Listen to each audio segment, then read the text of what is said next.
NCAA President Charlie Baker announced today that one of his top priorities was to expand March Madness, and it could be as soon as the 2026 tournament. Baker said, quote, "That would be the goal, to try and do this for next year. We've been talking about 72 and 76 teams. Do you agree? Do you think the tournament should be expanded?" 150% no. It's a masterpiece. Leave it alone. Okay. So you got 68. Hey, it's great to have, the play-ins. I get all that, but now they're doing this, and the reason why they're wanting to expand, I'm assuming, is because there are colleges out there that are complaining, hey, they should have got in, yada, yada, yada. Just like North Carolina got in. Now, I've got a soft spot for that, but should they have gotten in? I mean, North Carolina won their playing, quote unquote, playing again, and then they got destroyed in the first round. So, I mean, people were saying, hey, maybe West Virginia should have came in, and other schools. I don't think so. 76 is way too much. 72, I don't know. But, I mean, you've got other tournaments out there. You got the NIT, but then they have one that's in Vegas that they did. They started it this year. I thought that was fine, but no. Enough. Yeah. 68, that's it. I agree with you 110%. I mean, this is like the most perfect thing we have in American sports. It's like the one thing everybody does, even like secretaries and grandmas who don't watch sports all year. They all fill out the bracket, right? It's perfect. Leave it alone. Why ruin a great thing, right? I don't mind as much when they went from 64 to 68, the 2 play-in games that they have or whatever. Sure. It's kind of like an appetizer to me. It's like, look, it feeds you into the main course of the tournament. You get those little play-in games. But and then what you said was right. It's like they were thinking about expanding it because they said like out of 68 teams, there's some teams that that are up to 72 or 76 that feel like they are just as good or on the same level as them.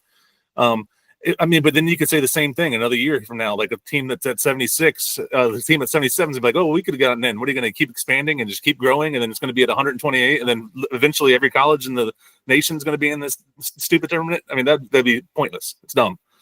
Right.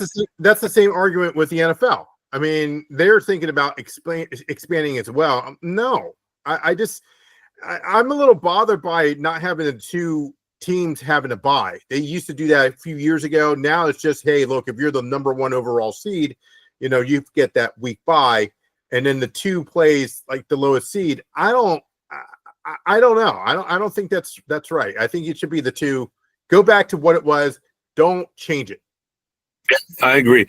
And with March Madness, I definitely wouldn't change it. I mean, it's and you know what it all comes down to is they're looking for some more money, right? Of course. And then if you want to expand on that, let's talk about, of course, the college football. Where college football is talking about the seeding. Here's the perfect scenario. The heck with these championship games. You have your I mean, you can still have your championship game. I have no problem with that. So if you have an East and a West, you go through your division, whatever. Whoever the conference champion is automatically goes to the playoffs. That's it. So you'll have one champion from SEC, one from Big Ten, one from, Big 12, ACC, the list goes on and on. Okay, that's it. None of this, well, we need 3 from the SEC, we need 2 no, that should not happen. Look, if you can't cut it in your own division or conference, then you shouldn't even be in the playoffs. Yeah, I mean, I agree. I mean, it comes down, and that's like the risky run of doing that is in the stronger conferences like the SEC or the Big Ten, right? Sure, you get that, but you get a lot more money in those conferences too, even if you're not a good, right? So I agree, conference champion, and that's it. Just to make it back, and then maybe you might see some actually more diversity across the conferences again. Eventually, I think they might just move to 2 big conferences, like a East and a West or a North and a South. Something like that, because the way it's going now, everybody's moving to the SEC pretty much. Sure. Before I comment on that, I will say this. What they could do is, okay, you have your conference champion. So, for example, if Big Ten, let's say I'm just spitballing here, let's say Sparty, which is Michigan State, okay? They automatically go, because you win your conference, they automatically go into the playoffs, or Michigan, or Indiana, whoever it is.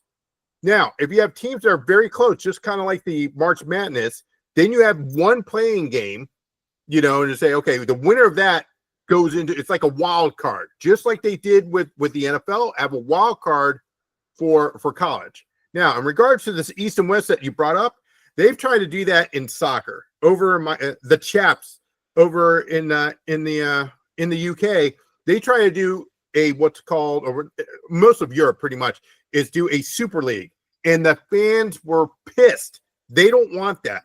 Okay, you have a Champions League, you have EPL. They don't want to do a Super League where you're having some team from EPL, some team from Bundesliga, some team from Serie A, etc., or La Liga. They don't want to do that. All they want is just to have their own conference, and then if you qualify, and I think soccer is a perfect example. If you end up, the top 4, hey, you're going to the Champions League.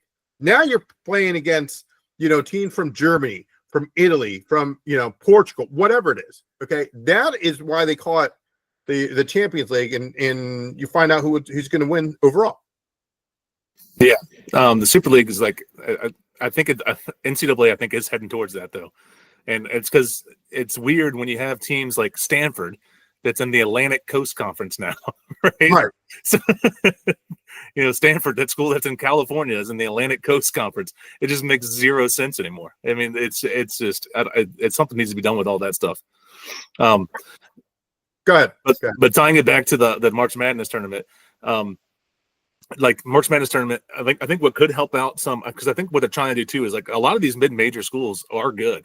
And they don't get the same recognition, and like some of them do get screwed out of being into the tournament. But I think what they could do now is, instead of getting one automatic bid, you get 2 automatic bids for those conferences. They could do like whoever wins the conference tournament, right? And then they can make the regular season champ too. Sometimes that's the same team, so that's only 1 spot. Sure. But if it ends up being 2 teams, like so like the A10, right? You have George Mason and VCU, right? So let's say George Mason wins the regular season conference championship, and VCU wins the A10 conference tournament. Then there should be 2 spots for both of them to come in, and I think that's a way you can get more mid majors in there that could do more damage. Oh, absolutely, absolutely. And then we bring up the point of the NIL, because it's no longer, I mean, we saw this in the last March Madness this past March, where you're seeing pretty much chalk. Okay. Yeah. You've got Florida, you've got teams like Duke, the list goes on and on. Okay. Houston, etc. It's all chalk. You don't see a Cinderella. You won't see, if the NIL still goes on. And again, there's pros and cons for that, but you won't see a George Mason. You won't see, a Chicago Loyola go deep in the tournament. You just won't ever see that again. You might see an upset here and there, maybe in the first round or 2, but you won't see a team, something like that, will go into Elite 8. Yeah, I agree. It's like anybody can beat anybody in one game, but for that first weekend, like you said, maybe they can get through that. But then after that, like, you're going to be going against some dogs, and I mean against some deep pocket schools, right, that are willing to shell out lots of money that that a mid-major school just doesn't have and just can't compete with. And then that's the sad thing about the NIL, that it's kind of hurting the sport a little bit. Yeah, it's definitely hurting the sport. I mean, I get it. Hey, give the kids some money. I get all that. All right. But I mean, there's got to be a limit. And we talked about that in a previous video, but there's also like the new NCAA college football 26. There's your plug for the day. Okay. That just came out in the trailer. Okay, that's great. You have the kids. It looks great. If you're a teenager or a young adult, right, in college, sure, you want your name. Hey, that's cool. They made a video game about me. That's great. Okay, and you should get some money, and they do get some money. Okay, but you're not getting $1 million, just to have your name out there. You take a great quarterback now, who's now at Wisconsin, Billy Edwards, that we both know. Okay, it's great that he has his own name, his own, they do the graphics and stuff like that. That's fantastic. But, wait until you get to the big leagues, and I think that's where you're going to get that big money. Yeah, I agree 100%. 100%.